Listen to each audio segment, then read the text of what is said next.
જય હિન્દ ફ્રેન્ડ્સ, આજે આપણે વાત કરશું ગાઝામાં ચાલી રહેલા યુદ્ધની. અને ગાઝામાં ચાલી રહેલા યુદ્ધ વચ્ચે ઇઝરાયલના સંરક્ષણ દળોએ આઈડીએફે એક મોટી ભૂલ કરી છે. ઇઝરાયેલી મીડિયાએ આઈડીએફના પ્રવક્તા ડેનિયલ હગારીના હવાલાથી જણાવ્યું હતું કે ઇઝરાયેલ ડિફેન્સ ફોર્સિસ આઈડીએફ એ 7 ઓક્ટોબરના હુમલા બાદ હમાસ દ્વારા બંધક બનાવવામાં આવેલા પોતાના જ 3 નાગરિકોને ખતરો માનીને તેમના ઉપર ગોળીબાર કર્યો હતો.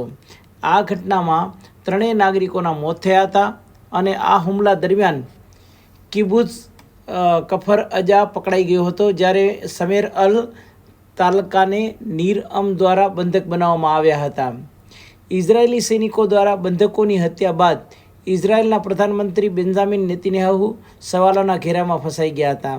તેલ અવીવમાં નેતન્યાહુ વિરુદ્ધ વિરોધ પ્રદર્શન થઈ રહ્યું છે. ઘટનાની જાણકારી મળતાની સાથે લોકો રસ્તા ઉપર ઉતરી આવ્યા છે અને શહેરમાં હાજર સૈનિકોના મથક પર માર્ચ કરી અને દેખાવો કર્યો છે.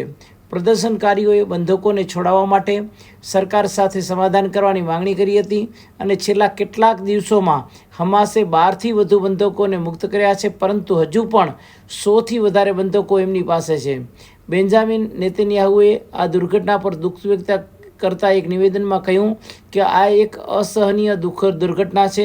આખું ઇઝરાયલ શોકમાં ડૂબેલું છે. આવી કપરા સમયમાં મારું હૃદય શોકગ્રસ્ત પરિવારો સાથે છે.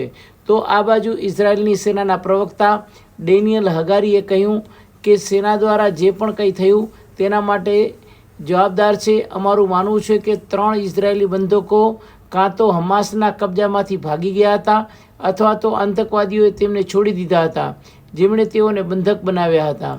તો આવી રીતે આ એક ઘટના ઘટી ગઈ, જે ઘટનાની અંદર ઇઝરાયેલની સેનાએ આ 3 જણને શૂટ કરી નાખ્યા અને એ લોકોને એવું હતું કે આ 3 નાગરિકો છે એ તેમના માટે ખતરો છે અને એટલા માટે એણે ગોળીબાર કર્યો હતો.